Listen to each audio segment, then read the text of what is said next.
సింధు గారు, చెప్పండి రవి గారు. నేను ఇన్ఫర్మేషన్ కోసం ఫోన్ చేశాను. ఈరోజు మార్నింగ్ మా సిస్టర్ని కూడా ఏర్పించారు.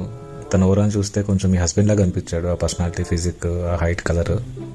అండ్ తను రెడ్ షీట్ వేసుకున్నాడు ఈరోజు. అడగాలంటే కొంచెం ఇబ్బందిగా ఉంది. చెక్ చేసి ఒకసారి కొంచెం క్లారిఫికేషన్ ఇస్తారా ప్లీజ్? అయ్యో రవి గారు, మీరు ఏం వరి అవ్వకండి. రోహిత్ వచ్చాడు, తన షర్ట్ వేసుకున్నాడు, రెడ్ కలర్ టీ షర్ట్ కాదు. సో మీరు ఏం వరి అవ్వకండి, ఓకేనా? అయితే ఓకే అండి. Okay okay okay bye. ఏమైంది? ఏం లేదు, రవి గారు కాల్ చేశారు. వాళ్ళ సిస్టర్ అంటే ఎవరో మార్నింగ్ ఏడిపించారంట. అచ్చం నీలాగే హైట్ వెయిట్ ఉన్నాడంట, కాకపోతే రెడ్ కలర్ టీ షర్ట్ వేసుకున్నాడంట. సో నువ్వో కాదో అని కాల్ చేసి కన్ఫర్మ్ చేసుకుంటున్నాడు. ఓకే, నేను ఏడిపిస్తాను చెప్పున్నాను. అలా అయినా అలా ఎందుకు ఏడిపిస్తారు చెప్పు? ఏంటో సర్లే.